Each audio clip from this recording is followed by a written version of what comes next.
everybody. Thank you for tuning in. This is Dave, and I'm joined here with my co-host Brandon, and we have a special guest today. We have Alex Herbert coming in from Providence, and he is an author and amongst many other things, and just a really intelligent dude. And we have gotten to know Alex because of his book that is based on Soviet horror films and is a super deep dive. It's called Fear Before the Fall. And Alex, thank you for joining us. Yeah, it's my pleasure to be here. I really like the show, and I like everything you guys do. So it's my pleasure. We didn't pay him to say that either. Yeah, man. So it was cool being able to meet you back in March for our in-person live event at Red Ink for the release of Fear Before the Fall. With you being a board member of the community library, can you tell us and the listeners a little bit about Red Ink? Yeah, absolutely. First of all, I'd encourage any listeners to stop by Red Ink. We're open from Thursdays to Sunday from 12 to 6. So those are good hours to come by. And there's always a volunteer there. Red Ink is a community lending library. It focuses on radical literature, whether it's history or politics or literature itself, like novels. And it is a lending library, so people can borrow books. You can become a member. It's $10 a month to become a member. And it's a nonprofit, so the memberships are what sustain it. We also host events. We've had in the past, we've been open for about 2 years now, and we've really become kind of a music venue. Like we didn't expect to become as much of a music venue as we have become, but it kind of has like tiny desk vibes when people play. So there's a lot of acoustic and noise musicians that play there, and it's a good time. And we're not really that selective with who we allow to rent the space. So we've had various political groups do events. We've had musicians from all stripes and from everywhere. We've had touring musicians playing there. So definitely give Red Ink a follow on Instagram and see what we have coming up. We have on April 30th, a big May Day celebration. We're going to have the entire block of Camp Street closed down. It'll be food trucks and vendors and live music. So awesome. Definitely, that might be a cool opportunity to stop by and get a sense of what Red Ink is. Yeah, when we got to do that book release event with you, everybody that was there was like super welcoming and interested. It's so funny because it was like hard for me to tell how many people were there just for the book, how many people were there that were just members of, the library community, who was there more because they like horror. What I gathered at the end was like, I don't think anybody really cared. They were there to support you. And like, you could have been talking about anything, but it just feels like a really loyal community that like wants to like support each other. And that's kind of the vibe I got when we were leaving there. And by the end, people were coming up to us and being like, oh, tell us more about you guys and like how we can, it just everybody felt super supportive. So I like the community you guys have built. Yeah, that's what we try to do. We try to keep the space as a welcoming space for leftists of all stripes. And so like I said, it is a radical library. All the literature that we have is oriented around radical politics, but we've had like anarchists and socialists and Marxists and DSA also organizes there. We've had kind of everybody there to do it, which is also why some people might know us from being in the news, from being having bricks thrown through our windows recently. Yeah. But if you're pissing off Nazis, then you're probably doing the right thing. So that's the way I feel about it anyway. Yeah. And that like you were just saying, like that happened like right before the event, and so you guys had lost the window, and then like I didn't even expect that you guys would have it like fixed so fast, and it was just like so crazy how like I think did the community come out and help you guys to kind of get that taken care of? Like how was the community had your back during these issues? So actually, it's happened twice. On the same day, but 2 years apart. It's on Red Books Day, which is the day when the Communist Manifesto is published, and so we usually do a reading. The first year that we did it, there were only about 5 people in the library for the reading, but a group of about 15 neo-Nazis with flags and face coverings and everything showed up, and they were yelling outside. And then like all of these people from the neighborhood started yelling out their window for them to shut up. And like it was the neighborhood more than anyone else that was backing up the 5 people that were kind of stuck in the library while this was happening. And then this past year, we did have neighbors that were like, I have a video camera outside my house. We can check if there's any cars that goes by. But basically, the windows were shattered, and the landlord called the glass company, who came out, and they were like, we could probably get this done today. No. And so they got it done super quick, because we had an event that night too. So it was like, we're either going to have to tape up these windows and have the event, cancel the event, or I don't know. And so we were lucky to get it all done that day. Yeah. So, like we talk about support and everything like that. You came out to our screening of The Thing. We appreciate that. Was that your first PVD horror movie event? What did you think of it, and how did you first hear about us? That was my first PVD horror movie event, but it won't be my last. It was a lot of fun. I had never been to that theater either. I brought 2 friends of mine who aren't from Providence. They live here now, but so they haven't explored all that much, and they were also they're architects, so they were also really impressed by the theater itself. I thought I ran into a bunch of people that I knew there, not like unexpectedly.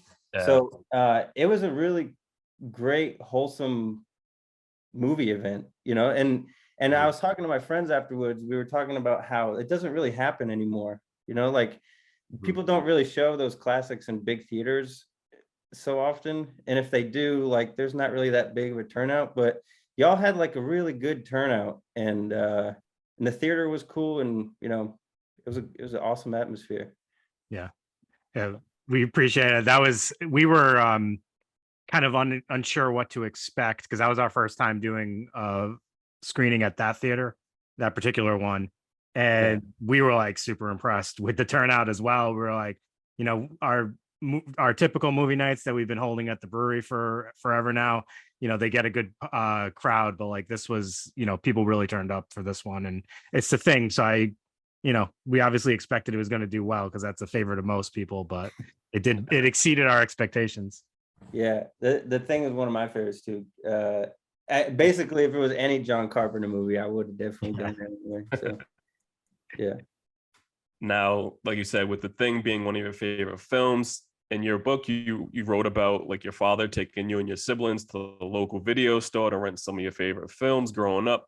Can you talk to us about that experience and tell us like some of your favorite films that you would rent as a kid? Yeah. So yeah, in the book, in the introduction, by way of, I guess, like showing people that I have some kind of legitimacy to write about horror, I told the anecdote about my genesis in the horror genre. And I used to go to my father's house every weekend when I was younger, and he would just let us rent movies. So we would go to this local movie store in Pawtucket. It's not there anymore. I forget the name of the street, but everybody knows where it is. It's like when you get off the exit, it's there's a coffee roaster kind of across the street. I forget the name of it. Doesn't matter. But we would go in there, my brother and I, and we would like look around for films. And of course, like horror films always have the best covers. Yeah. Even back then, they were like, they're always the best. And so we would just pick up random stuff, like Child's Play. We watched all the Leprechaun movies. Like anything we can get our hands on, we would pick up. So yeah, that's how I got into horror movies. I was probably way too young to be watching some of these films too, but I like to think that it had a good effect on me rather than a bad effect. But yeah, that'd be an interesting study to do, like the effects that watching horror at a young age has done to us, like how it creates us as excellent human beings. I'll tell you, it makes you a badass. That's what it does. It makes you cool. When we were talking horror at that event, you were mentioning the kind of horror you like, and I found that to be pretty interesting. Would you mind telling our listeners the specific like subgenre type of horror that you really kind of gravitate towards? Yeah, I am not a huge fan of slashers, which I know is a very, very controversial take. It's just that when I was a kid, I was never like scared of a slasher showing up at my door or anything. It was always the paranormal stuff that freaked me out the most because, and this sounds super contrary, but uh, it just always seemed more real to me than like some guy showing up at my door on like the third floor of my dad's apartment, like in Pawtucket. It's like that's not gonna happen. Like, but like a ghost being in your fucking apartment, I was like, oh, this could really happen. You know, like that was scary. Or like The Exorcist, for example. Like Yeah. before you know anything about like Catholic theology or anything like that, you watch that film, you're like, damn, that could be my sister. Like this could happen to us, you know? And that kind of stuff always freaked me out. Or aliens, of course, like, you know, aliens could be real. That stuff always freaked me out more than slasher films. Well, So like, let me ask you this: the part of Pawtucket that you grew up in, was it kind of like a rowdy area or was it quiet? it was a rowdy area. Yeah. Yeah, I can't for the life of it's like it's near 95. You know where if you're driving 95 where the Burger King is, if you're headed towards Providence, there's a Burger King on the right. Yeah. It's like around that neighborhood is Yeah. I think I know what you're talking about. And White Street. what I was thinking is like, I think that slashers, like a guy showing up, I think like it's almost like if you grow up in a rowdy area or kind of like, dangerous area, for some people that might kind of like not seem that scary because it's like I deal with rowdy people all the time. But Yeah. like what's this thing that I can't understand because it's like so far from the realm of anything I've experienced whatsoever. I don't know. It's just like maybe a theory that I'm gathering here, but who knows? I think it's definitely true. Yeah. And even my mother lived in like like I spent most of my time in a suburban home in Attleboro. It was in like a lower middle class neighborhood. But even then I wasn't scared because it was like I got a baseball bat near my door, dog. Like no one's coming in my room. You know? Like it didn't scare me. That was the thing when we had Tony Todd on. I had told him, I was like, I grew up. I'm like, I really wasn't scared because you look just like a regular guy that was in my neighborhood. You know what I mean? So it wasn't something that just like freaked me out. It was more the just in the mirror saying Candyman like 5 times, like, you know what I mean? All the times and shit that kind of like fucked with you. But just his appearance, no. Yeah, well, I remember being a kid and my sister and like all her friends were doing Bloody Mary in the room and being like, screw that, dog. I'm not summoning Bloody Mary. Like that stuff scared me more than slashers. So Alex, from your social media page and talking to you at the event, I noticed music is a huge influence on your life. I usually ask guests to give me like their favorite songs, but I noticed that you give all types of music from different countries a shot. Put us on to something that you think we should check out that you're currently vibing out to. Oh man, my music taste changes like every week. I'm always listening to something different. For example, last week I was really into this hip hop artist from Ireland called Ink. There's definitely worth listening to. That's one. I also this week I've been really into Electric Youth. You ever heard of them? It sounds familiar. Are they where are they from? I don't know where they're from. It's like synth pop music. Okay. But it's just really well composed and written. I like a lot of synth stuff. A couple weeks ago, I was super into Maxo Cream because I was in the gym a lot. And so I was listening to like a lot of trap music and rap because that's what like gets me going when I'm at the gym. And then there's like classic I listen to a lot of like like classic 80s stuff that you would expect, like Susie and the Banshees or the Smiths or New Order or anything like that. That kind of stuff. Other like aside from punk, because obviously I listen to punk's a big that's a big thing in your life, right? Yeah, punk is has been a major influence my entire life for me. But like, when I was in like high school and even early college, I grew up drumming. I've been a drummer forever. And back then I was much more prudish and like judgmental in my music taste. So, you know, if it wasn't punk and hardcore, then like, screw it, I don't want to listen to it. And it's only been in the last like 5 or so years that my musical taste has really been branching out to a lot more different things. But I will always, my favorite band will always be The Clash, just because I think like in terms of diversity, in terms of skill, in terms of lyrics and message behind the songs, they were just point on. But my favorite punk group, and this is a controversial one, is definitely the Sex Pistols. And you know, a lot of people, it's controversial because they were like a manufactured band, and a lot of people think that they're corny, and I will say that all of that is true, but there's a political reason why I think for the label punk, the Sex Pistols kind of defined it and then blew it up as well. Yeah. Now, were you able to check out their TV show they have on FX? Yeah. What What's it called? I forget. Yeah, I forgot what it was. A Pistol. That's what it's called. Okay. What did you think of it? Honestly, I talked to a lot of people who weren't like big fans of it because it moves really quick and there are like a lot of cheesy lines and stuff like that. But I liked it for all those reasons. I think that the actors that they got to play the characters were like spot on. There's like Easter eggs and references to other musicians that are operating at the same time within the same like London scene. And I thought it was directed really well, and like a kind of throwback to that whole 77 style. So yeah, I was a big fan of it. When I was growing up, my sister made me watch Sid and Nancy like on repeat. We had the VHS and she would watch that film. I forget what year that came out. It was sometime in the 90s that I was watching it, but I absolutely loved it. So I love the Sex Pistols just because of like my like that film kind of introducing me to it, and then kind of stayed with me from there. But like I definitely think that I don't know if Brandon you would feel the same, like my knowledge of punk history is pretty limited. I wish I knew more because it's a very fascinating music scene and there's so much history behind it. But like couldn't tell you too much about the history. So I wish I was a little more knowledgeable of it. Just over the years, I think some of our guests that we had on, you know, they would kind of talk about it. And I know a lot of like the punk stuff happened down like in Mass too, right? You know, they kind of started off. Nick Prinsby was on, and he kind of like talked about that era.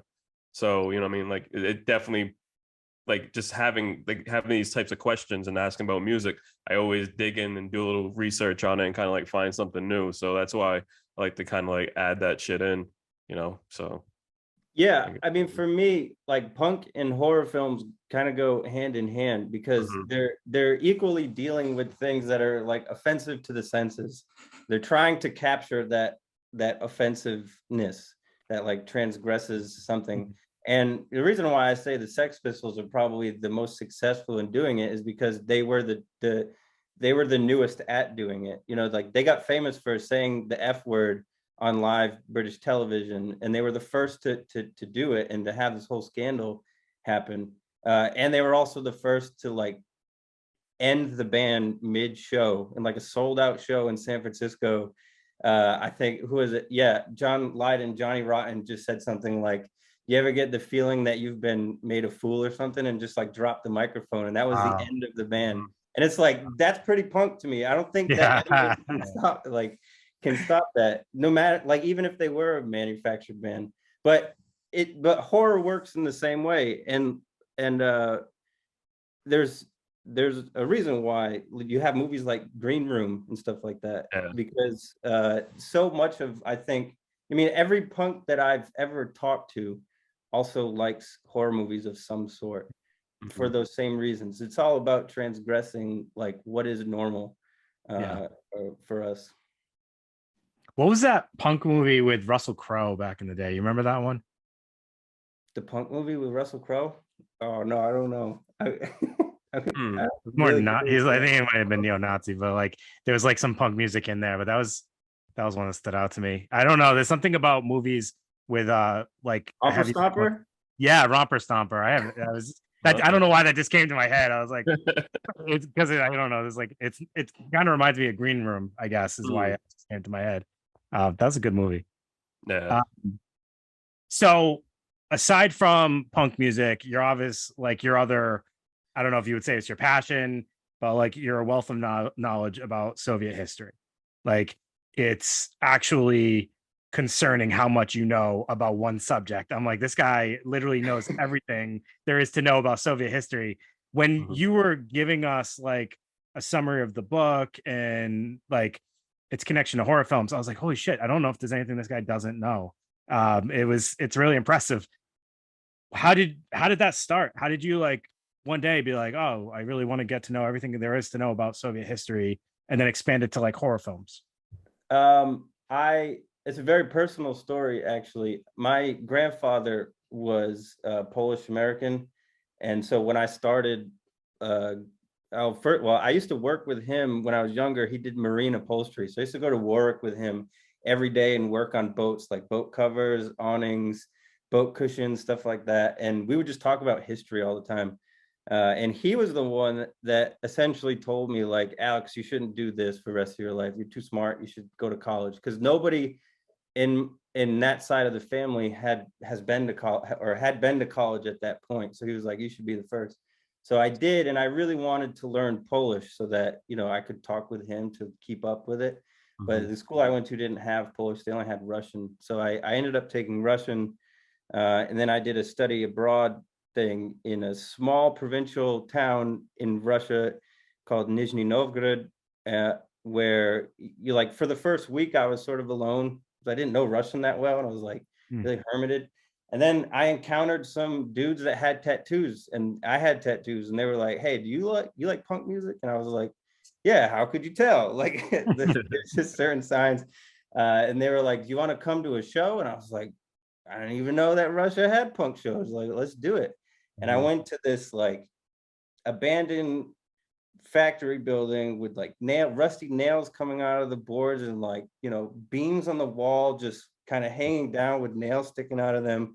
And the band played. It was this a hardcore band called Party Breaker, and the fucking people. And this was in 2012, and the place just went nuts. It erupted. And, like, I've grown up in going to punk shows in Boston and Providence my entire life, and, like, by this point, when you go to shows, it's mostly just people standing around with their arms crossed and watching, and, like, seeing that energy, and not even knowing that Russia had a punk scene up to that moment, was really alluring for me. So I just started taking interviews then. I didn't know what I was going to do with them.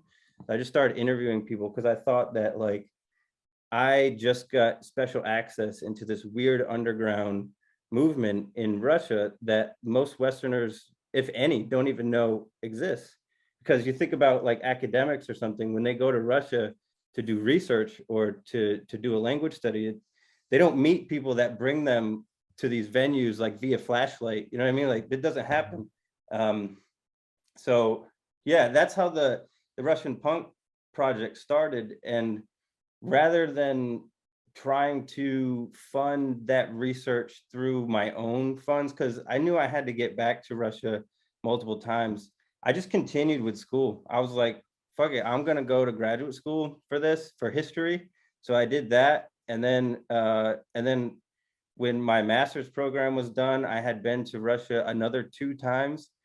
After that was done, I was like, screw it, I'm just gonna go for the PhD too, because I can continue getting funding to go do academic research for my dissertation or whatever, while at the same time continuing this research on punk as separate from my dissertation. So kind of taking advantage of the funding that academia offers to scholars, and that's just how it happened. And so since then, it's just, you know, because even though I'm taking advantage of the funding and on all that opportunity, I still have to produce the work for academia, you know, so I still have to read the books, write the papers, and engage in conferences and stuff like that. So, you know, for the past, let's see, I've entered graduate school in 2013. So I've been a graduate student since then, only now transitioning into a professor role rather than a graduate student role.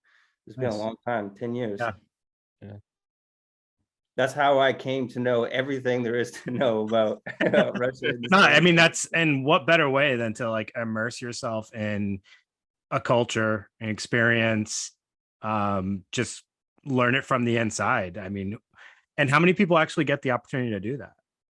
That's what I'm saying. Like, I had when I started researching for What About Tomorrow, which is my book on Russian punk, I had read articles and other books from Western academics about like the punk movement in Russia, and it was all from a very distant perspective. It was almost like they were like writing notes while they were looking at something from a distance rather than being in it.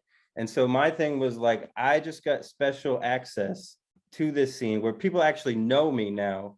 They know who I am, right? They called me Alex from the USA. And they invited me to their houses. They would invite me to shows. They would invite me everywhere. And it was like, I don't know, like who after, like when the next me is going to be there to do something. So I might as well do it myself, Yeah, that's pretty awesome. We're gonna change your name to Alex from the USA now, So I think that fits. No, it was a name that I really hated, but I accepted it. Yeah. Yes, that's me. I'm from the US. Yeah. I remember one night I was hanging out with some friends in Russia, and there were other Americans there, and they would like point out, they'd be, oh man, like you could get away with a Russian if you go to a club, like you look enough like a Russian, you could say it. And I was like, what about me? And they're like, nah, dude, you don't look anything like a Russian. I was like, oh damn it. Now let's talk about it, because how did it feel seeing a full article of your book in the latest issue of Rue Morgue magazine? That was a very, very pleasant surprise, honestly. So when I went about the horror, the book on Soviet horror films, when I went about it, and I guess I didn't connect it. I mean, my big thing in academia has always been thinking pedagogically, because I always wanted to be a teacher since like even undergraduate school. Teaching was my thing. And there were just a lot of classes that I took in which the topics were taught, like the topic itself is super interesting, but it was taught in a way so removed from the student experience that like I've always been interested in connecting things that American students like with what they're learning about. So that's why you get punk.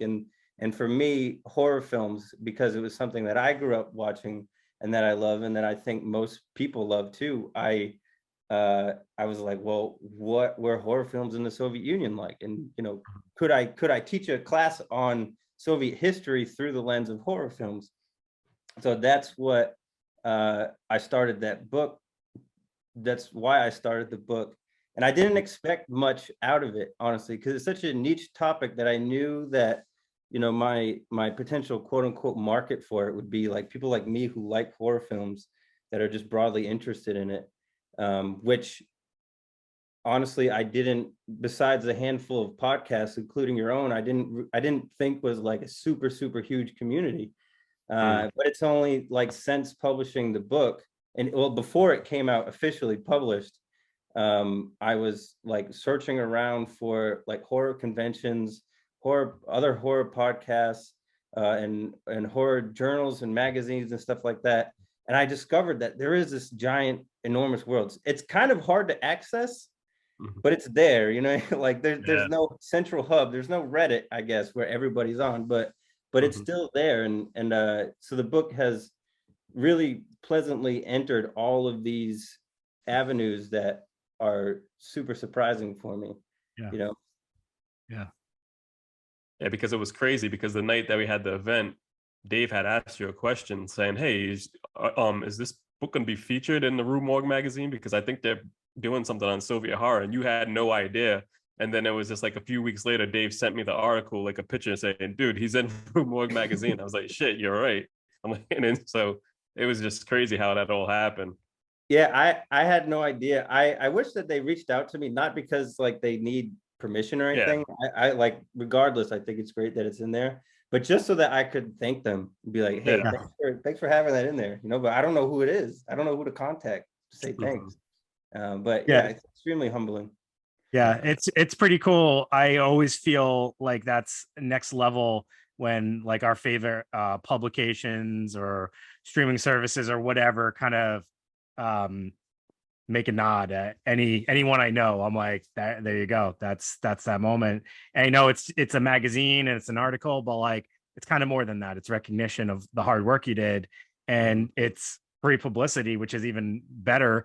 But I mean, just to for someone to like take the time, read your book and kind of share their thoughts in a thoughtful way, like that article was written. I think that says a lot about like what people think of your book, because you did a lot of research, you put a lot into it.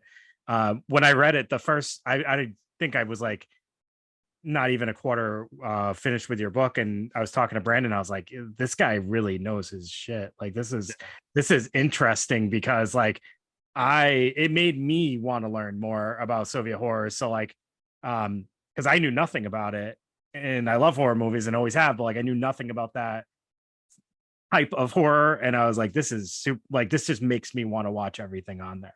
So that was really nice way to like get a spotlight on a very specific genre of film.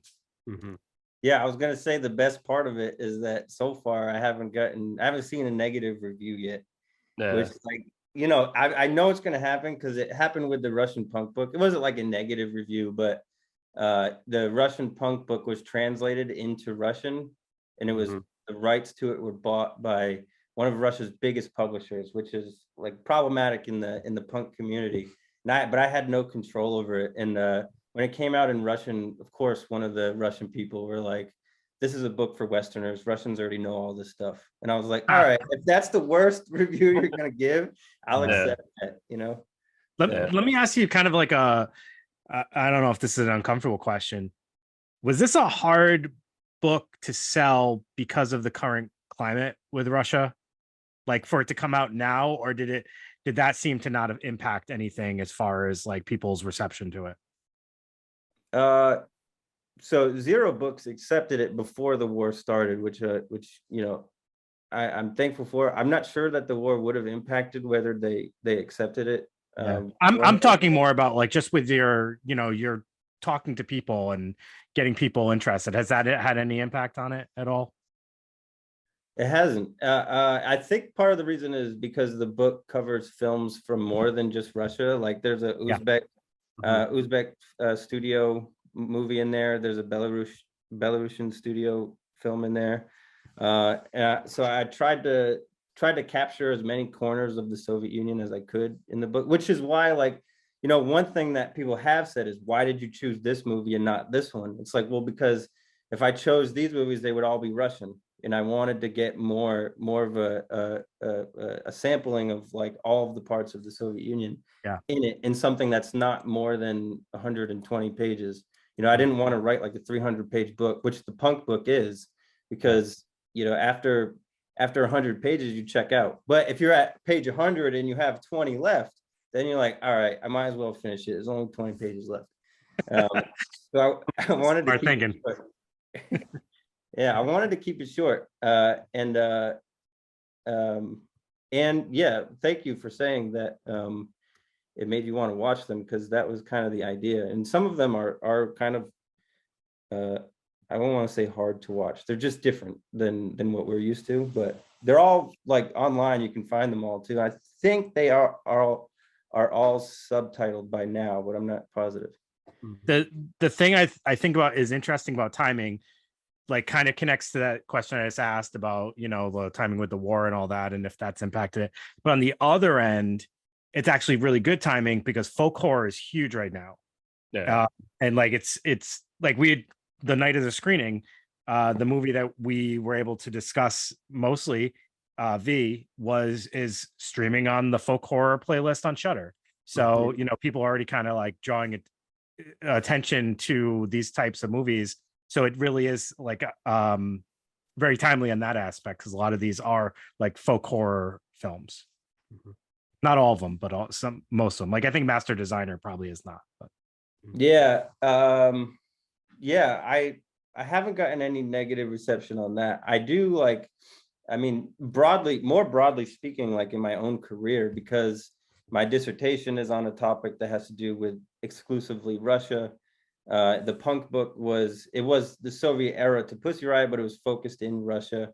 So like more broadly speaking, in the field of Slavic studies, um, they are endeavoring to, quote, decolonize the field, which is to defocus it away from Russia and onto the various republics of the Soviet Union, the non-ethnic Russian republics. And so from a career perspective, for me, that's difficult. Because, for example, Providence College was hiring a Soviet historian, and they ended up hiring somebody who focuses on Central Asia, which is like super common, rather than hiring the classic Russian historian, which is me. Yeah. Which, you know, that's not just a Providence College thing, that's kind of everywhere. So that kind of like pushback I have seen, but as far as the reception of the book, not so much. That's good. Now, at the start of Fair Before the Fall, you thanked the pandemic. I know it was a hard time for a lot of people, but I would have to agree with you because it also helped push PBD horror to where we are now. Can you talk about how it helped you create this book? Yeah, that is another good personal question. I am a certified workaholic. I can't stop working on my own stuff or on different projects. And when you're in graduate school, when you're in a PhD program, it's like your dissertation is everything you're working on. It's what you spend all days on. And when you're not working on that, you're like grading papers or teaching, and then you go back to the writing and research process.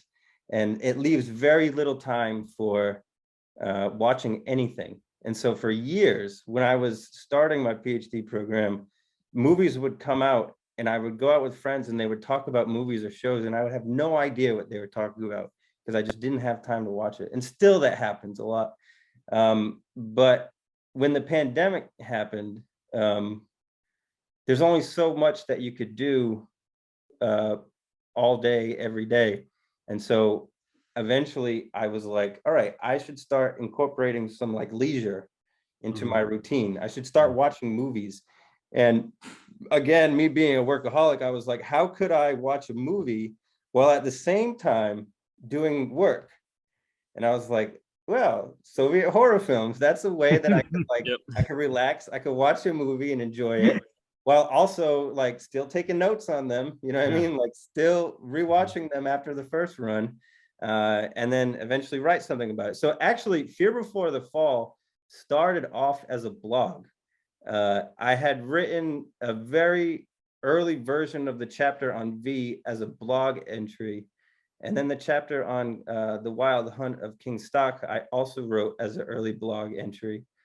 And then when the pandemic started, I was like, why don't I just turn this into a book? Like I can watch all these movies for fun, pick out 5 or 6 of them that I think are worth actually writing about, and then just pitch it somewhere. And that's what I did. And I actually pitched it to Zero Books before I was finished with it, way before I was finished with it, because I was like, all right, if they accept it, then I have to get this done. Like that's going to be my motivation to push it, because, you know, otherwise it just ends up, you know, not ever getting finished and it just languishes. But, you know, if you have somebody that's like, all right, by this date, we need like a draft from you, then it's like, all right, cool. Now I'm going to do it, you know? That's awesome. So let's talk a little bit about those films that are featured in the book, but like more importantly, or more of interest, I think, in like kind of a briefer form, I love the themes. So when we were talking about it, there's like some specific like creatures that are used, but they're to like represent certain things. And I didn't want to see if you could kind of like share some of that, if you remember kind of what I'm talking about from our previous conversation. Yeah. So again, that's a really good question. The title of the book, Fear Before the Fall, first of all, I don't know how I came up with it. I love alliterations. So just the sequence of F's was really alluring to me. I was like, all right, cool, that sounds dope. But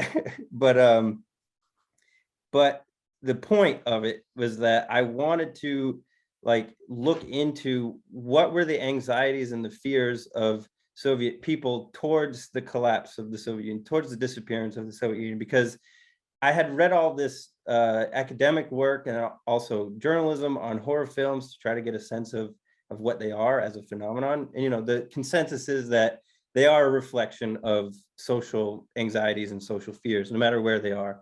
And so I was like, oh shit, well, if that's the case in the US, and you can see it happening in the 80s, you know, where the various ebbs and flows of horror films come out are very critical, like socio-political times in any country's history. I wanted to explore that from the Soviet perspective, who are also having their genesis, I guess, of the genre itself in the 80s. And so I watched these films and trying to decipher what they would have meant for people back then, and what in particular the supernatural aspects of it would have symbolized back then for people. So like, for example, in the 90s, there's a whole, in 1990 in particular, there's a whole bunch of films that come out about vampires. Mm-hmm. And the first one is Fear of the Vampire Family, and it's based off of a Alexei Tolstoy short story. Alexei Tolstoy is distant relative of the famous Tolstoy, but was a writer in the 19th century in Russia. And they decided to turn this film into or turn the short story into a movie, which was also done by Mario Bava, I think, in Black Sabbath. There's a short story from that film that is also based on the same short story. But it's a story in which the grandfather of this family that lives in a village essentially becomes a vampire, and he starts visiting the grandson at night to try to get the grandson out to like turn him into a vampire, right? And the understanding is once the son is a vampire, then the kid's going to turn the rest of the family into a vampire. And in the 90s, when, you know, people in the Soviet Union or in the former Soviet Union / Soviet Union are pressed financially because of what's going on, the changes in the economy, they're going to work and they're working harder and longer hours, which means that they need somebody to babysit their kids, especially, you know, if they can't afford childcare. And so the people that end up babysitting their kids are the grandparents. But the grandparents are sort of problematic. And why are they problematic? Well, because they are the generation that experienced Stalinism. So they have these very conservative ideas that they're imparting onto the generation of 5 and 6 year olds. And so for the mother and father, who are the generation in between, it leads to all of these problems where the kids are more loyal to the grandparents or like in love with the grandparents and their ideas than they are with the parents. And so the film itself, The Vampire Family, is using that dynamic to show the grandfather is the one, he's the vampire, right? He's the bloodsucker. And he's trying to get the grandson who's like madly in love with his grandfather, as a grandson should be, to like come and trust him and like, let's go out and play and do all this stuff. And so I use that film as a way of peering into generational conflicts that's happening towards the end. There's another vampire film on in which the vampires are aristocratic women, you know, and I relate that to the fact that a whole bunch of conservative party members in 1990 or 1988 to 1990 were blaming women for the denigration of moral standards in Soviet society, saying that, you know, it's women's promiscuity, it's the resurgence of prostitutes and stuff like that. That's the reason why we're failing as a society. And so again, you get another film called Bloodsuckers that is about a society of women that lures men into their castle, pretty much. And one of the things that, like, even, you know, some of the other films that we had talked about, like V, and there might have been another one, but like it's a lot of it is like fears of different generations and how they're going to be impacted or how the future is going to be impacted because of them. And it's so interesting. Like that just seemed to be so prevalent in everything that was being created, was this fear of like one generation kind of, brainwashing another generation or something like that. Yeah, I think in the case of V, or in all of their cases, because the Soviet Union is coming off of this tradition of socialist realism, where every artistic production had to be socially relevant, it had to have social meaning. That means that even as socialist realism as an official artistic genre is fading away, the social purpose of art still remains, right? Like the Soviet Union, the big reason why a lot of the cultural production seems so limited is because people understood that it has to have some value, some social value in what the unions are putting out.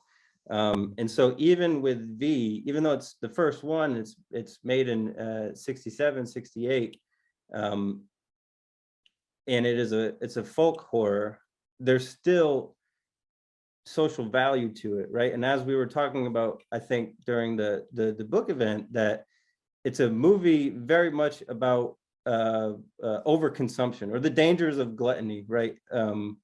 That again, party conservatives and people in the theoretical journals of the Soviet Union, like Communist, are writing about anxieties that because the Soviet state economy is turning from industrial production of the Stalinist period to consumer production, to try to improve the living standards of Soviet people. That means that like all these new consumer products like automobiles, washing machines, you name it, are coming out that the Soviet people can then go out and buy and get and put in their apartments. Yeah. And so there are party hardliners, communist hardliners in the theoretical journal saying like, is this a danger? Because it seems antithetical to communism to be encouraging such a consumer society. And the risk is that we might turn into a society that's no different than the consumer-centered capitalists. So V is again a commentary on that, but in this folk horror lens, where instead of buying an expensive car, he's like sniffing tobacco and like getting drunk when he's supposed to be doing this religious duty. So he's moving away from the church, from religion, and that's kind of their metaphor for moving away from this previous way of living into this what they consider to be like you said, gluttonous or overindulgence lifestyle. Yeah. Moving from like capitalist morality to potentially a more dangerous one, which is focused on satisfying consumer needs or wants. Yeah. When when we had met after the book event, I kind of talked to you a little bit about this idea of immersing our interests, our passions and stuff into our professions. And, you've done that. I kind of was sharing a little bit about like how I've done that on my end. Like I like to try to work horror films and the genre into mental health work that I do. And that's exactly what you're doing. You're taking your interests and your passions and you're connecting them into your profession to help get messages across. How important is that to you, and how do you think it's like, how important do you think that is for people in general to try to find ways to do that? Or do you think that it's just your thing and maybe it's not that important for other people?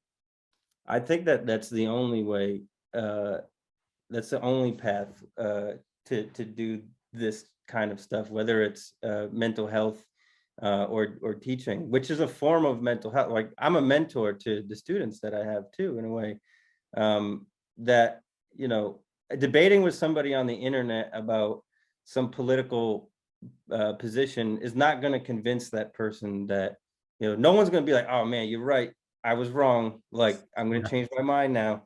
The only way that people can come around to understanding things from a different perspective is if they feel like they discovered it on their own.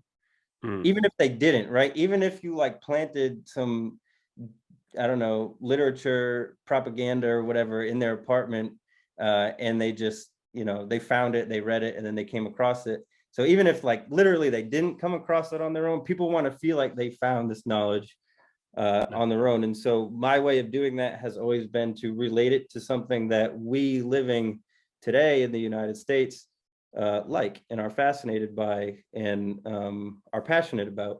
So that's why horror and punk, things that I'm very passionate about, was kind of my avenue of saying, like, I think I could get other people interested in this history and in these topics this way. If I'm not getting American students interested in Soviet history through these books or these projects, then maybe I could be getting Russian or ex-Soviet folks interested in why Americans would be interested in this stuff to begin with.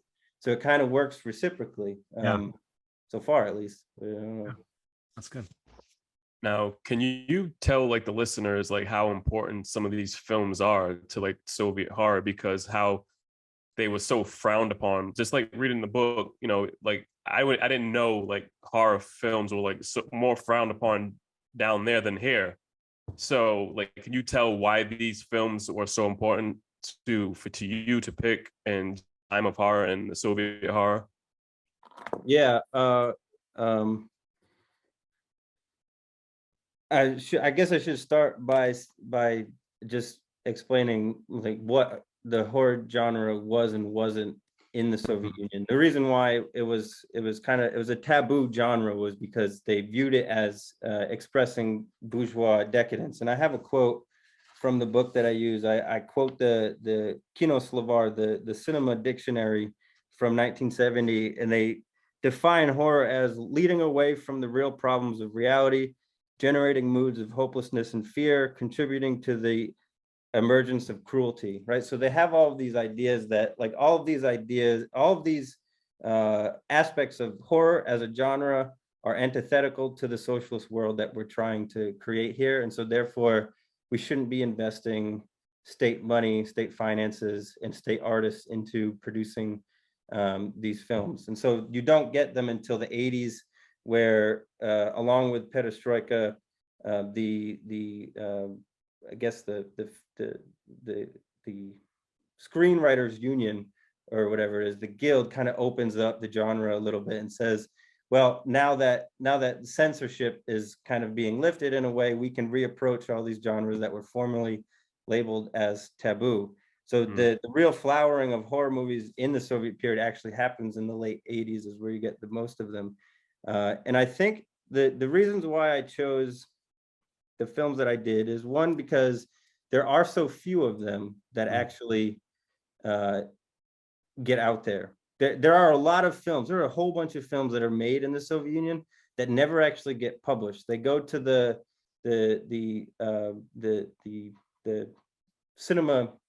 filmmakers union, and they decide whether or not this film should be published or not. And a lot of them aren't. So they're in the film archive in Moscow, just these films that nobody's ever watched before, because they just didn't have a reason to put them out. So there's very few horror films that are actually released. And that's one reason that I chose the films I did. The other reason is I wanted to have representation from as many corners of the Soviet Union as I could. So as I said, there's a film from Uzbekistan, there's another one from Belarus, and then Russia, but not just Mosfilm. There's films from Lenfilm and others. And even in the last films are when Russia's film industry has been privatized. And so they're coming from, for the first time, private production companies that are partnering with American production companies as well for the first time. So there's that reason. And then also, I just think that the films that I picked are potentially the most entertaining for viewers, and especially for a Western audience, more understandable. But they don't employ like Russian humor or Russian nuances that a lot of Westerners would be like, the hell does that mean?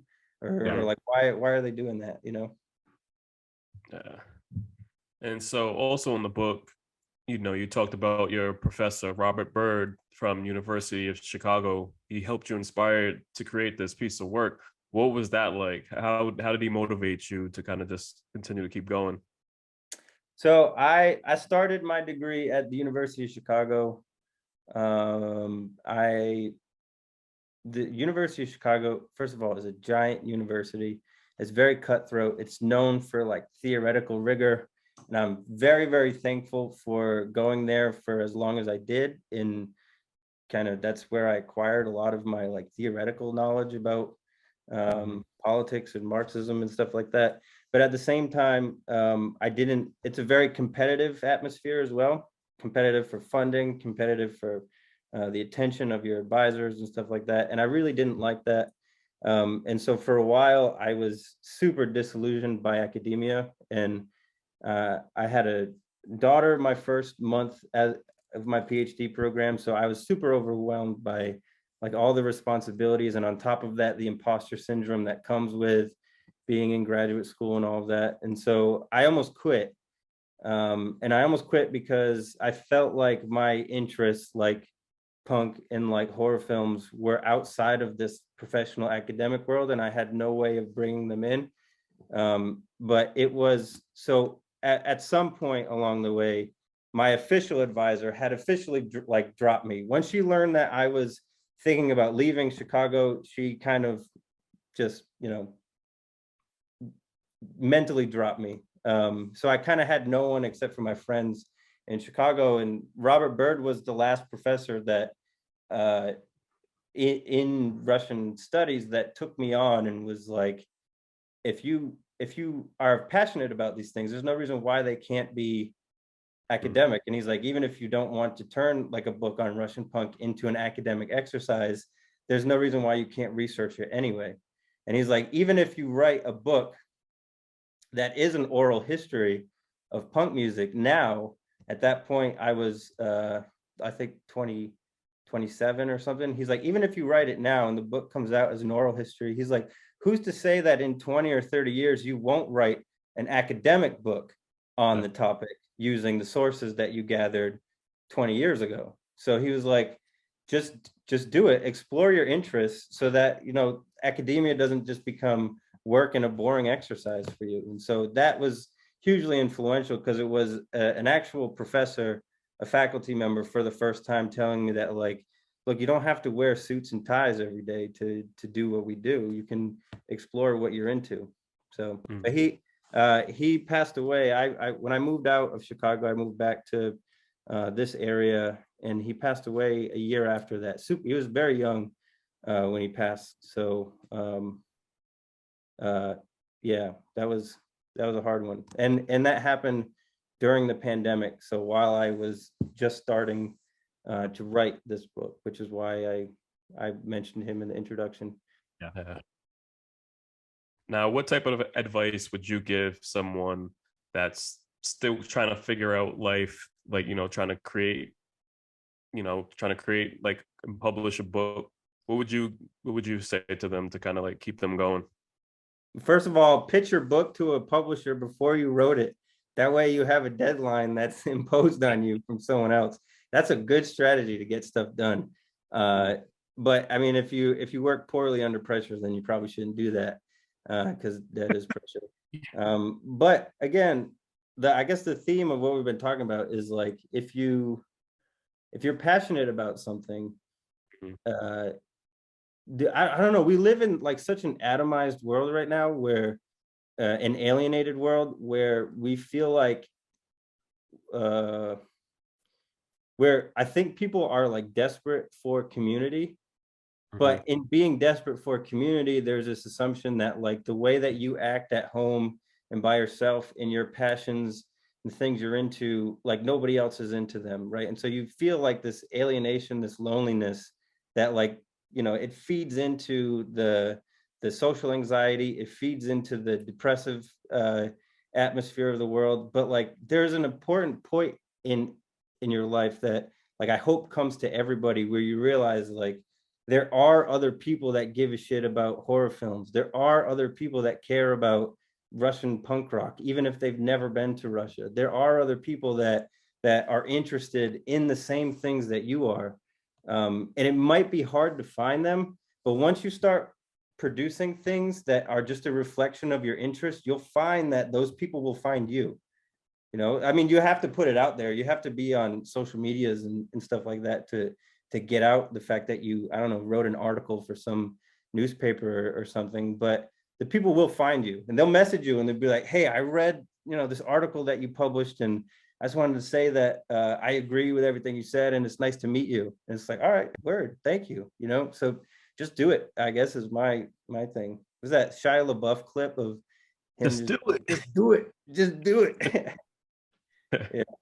I totally resonate with like what you were saying about being in grad school and kind of feeling like I don't know how I'm gonna, I don't know if my horror interests and other things are gonna connect, and like you just gonna get that imposter syndrome or just that self-doubt, like, oh, is this really something I'm gonna be able to kind of edge in? Because like when I was in grad school and I was trying to pitch this idea for this final girl outline of how people can overcome trauma, nobody was into horror in like my cohort, and I'm like trying to pitch it to people who are looking at me like, what the fuck is he talking about?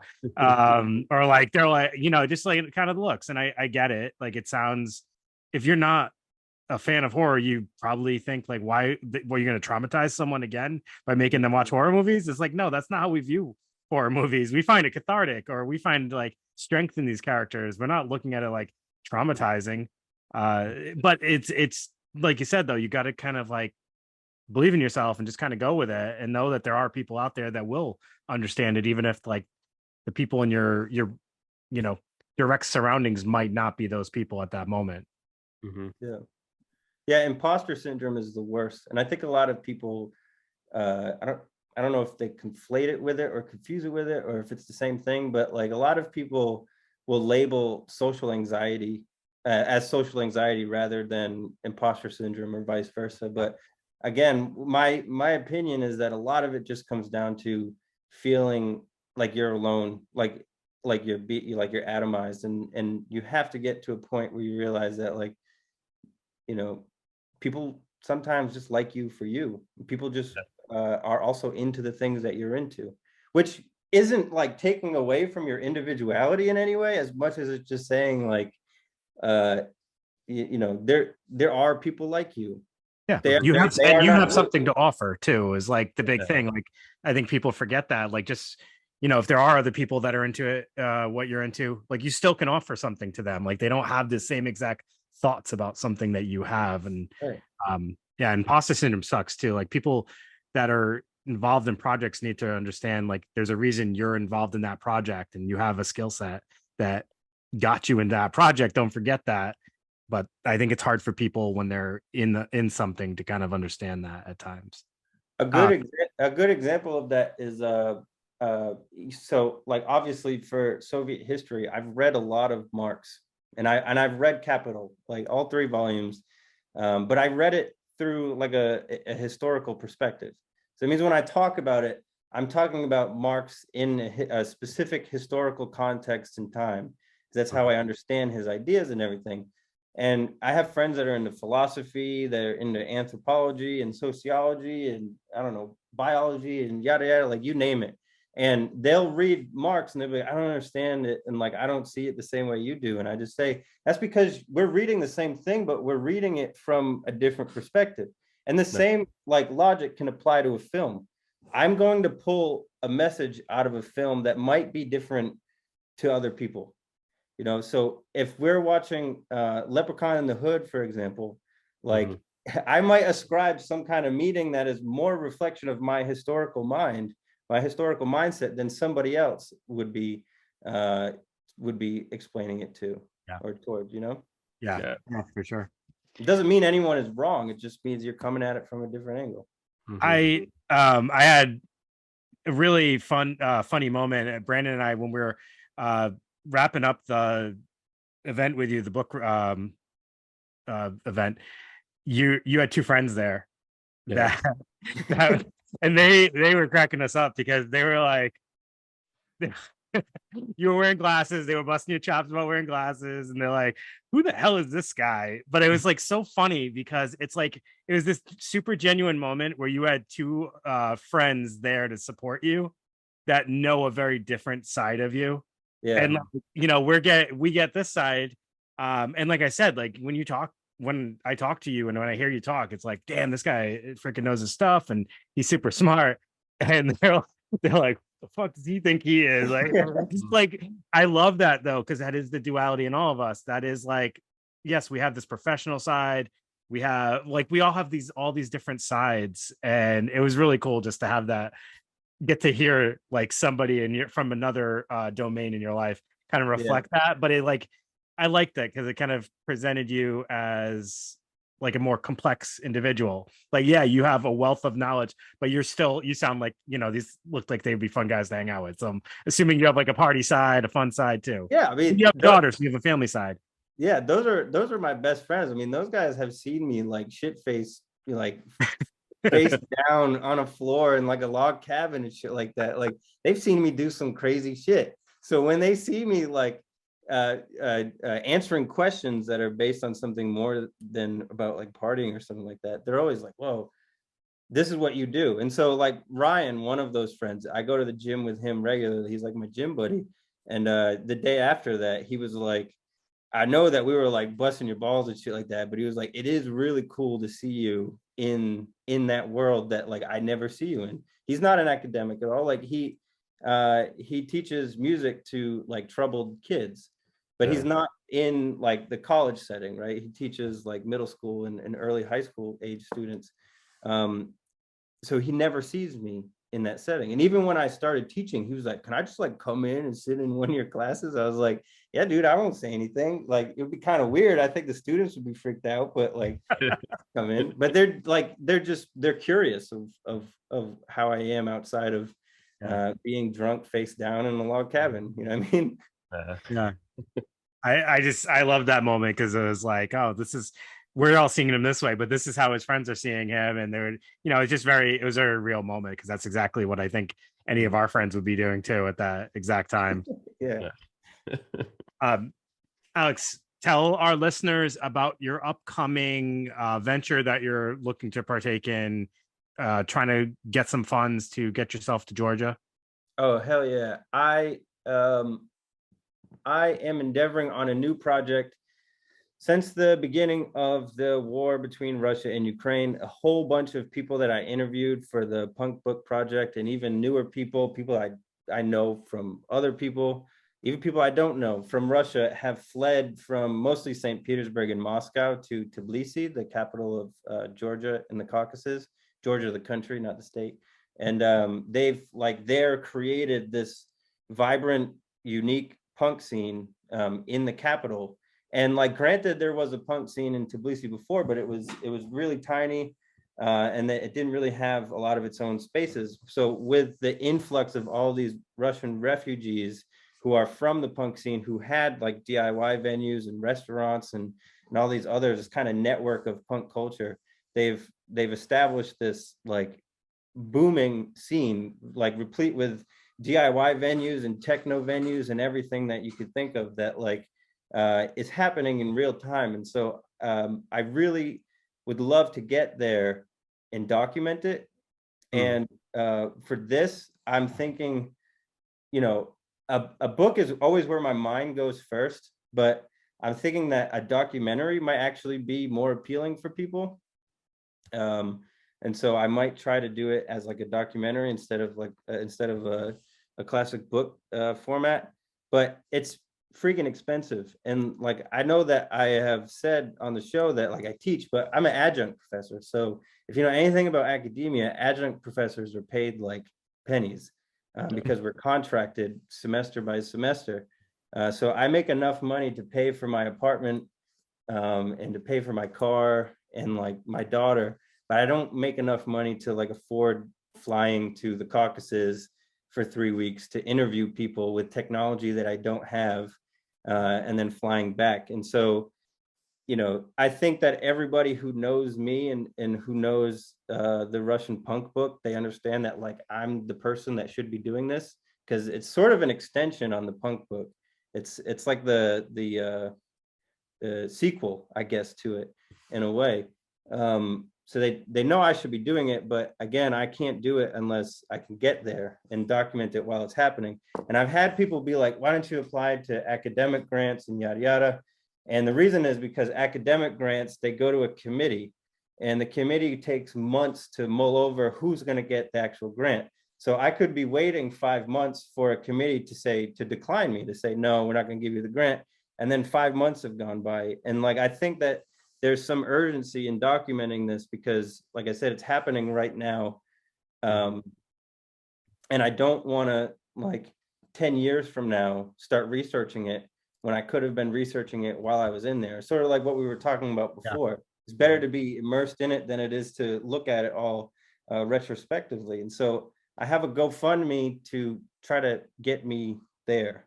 And the goal is probably more than I could wish for, but even if I can get like half of it, it's enough to at least fly me there, and then I can work on the rest of it somehow. Figure it out. Tell our listeners where to find the GoFundMe. I'm assuming there's a link on your social media page. Yeah, it's you can, if you Google documenting the Russian punk diaspora in Georgia GoFundMe, you'll find it. It's gofundme.com/f/documenting/the/Russian/punk/diaspora. It's a big name, but just Google documenting the Russian punk diaspora in Georgia and you'll find it there. Or go to your Instagram. Or go to my Instagram at punksaround, PUNKSAROUND. And you got the link in there. I'm going to be blasting the hell out of the GoFundMe for like the next month. I'm trying to go in June. Everyone keeps asking like, when's the date that it's over? And it's like, well, there's no date.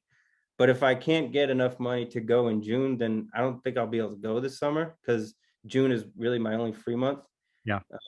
So I guess there is some urgency, but what if people just bought like 50 copies of your book each instead?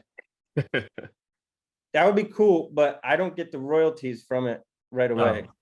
And if at all, I haven't seen anything for Fear Before the Fall. Usually the way that the publishers work, at least Microcosm, is they have to sell the amount of books to cover the cost of printing first.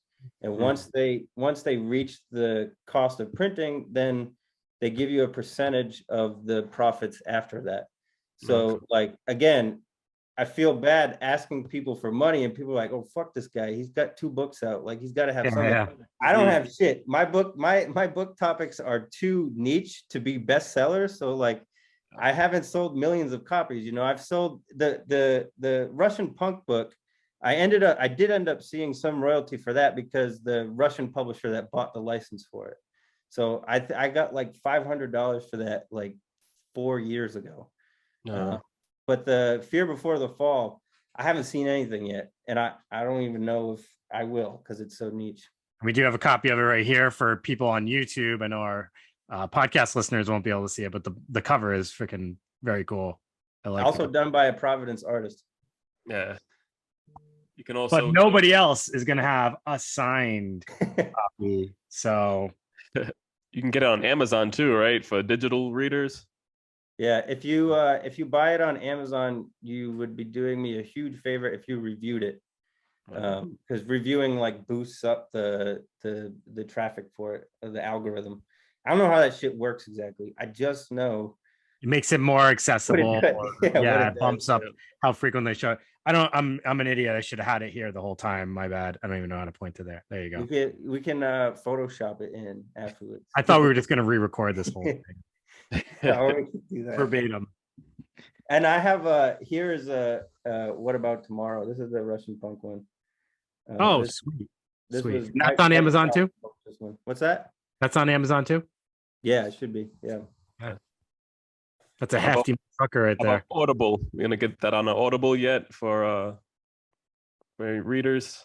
Like yeah, someone was like, are you gonna do a audio book? And I was like, I don't want to read that. I don't want to read it. Me and Brandon wanted to do it. It would be funny. Like, have your 2 friends read it. Exactly. I had a good friend of mine. Some listeners might know him, Aaron Comet Bus. He writes a zine, Comet Bus, for like periodically comes out with it. But I've had conversations with him about writing. And one thing that he said to me that really resonated, he's like, I proofread the shit out of anything that comes out. I will read it 200 times before I come out. He's like, I'll read it 50 times and then I won't touch it for 2 months and I'll come back to it and read it another 50 times. And he's like, I do a thorough reading, but he's like, as soon as it's out there though, I'm not reading it anymore. So Never again. He's like, because after it goes out there, when years go by and you come back to reading it, then you're just critical of yourself. Like, wow, why the fuck did I write this? Why did I word it like this? He's like, I'm not going to do that to myself. That's dangerous. So I can see that. Yeah. I do the same thing. I try not to read what I put out after I put it out. Alex, thank you for coming on here, spending this time with us. I think we should definitely have you back on at some point, talking films with us. Maybe we can get into some Russian horror film episode or something like that, or whatever, or supernatural, since that's your thing. Maybe I'll keep an eye out for new Russian horror films too. Maybe we can all review one or something. That'd be fun. Cool. That would be cool. Yeah. So yeah, thanks again, man. Oh, one more time for people that are listening. So the Red Ink Library, you guys are doing that thing on Camp Street where you're shutting it down. When is that? April 30th. It's a May Day event, but it's not on May Day. We did it because May Day falls on a Monday, I think. So we're doing it on Sunday instead. April 30th, starting at 12 o'clock, live bands outside, food trucks, vendors. It'll be a really fun time. And then, yeah, the GoFundMe to get my ass to Georgia. Let's do it. All right, everybody. Thank you for listening. Make sure you check out the book and everything else we've talked about today. Fear Before the Fall. Get it on Amazon. Help a brother out. Have a great night, everybody. Thank you.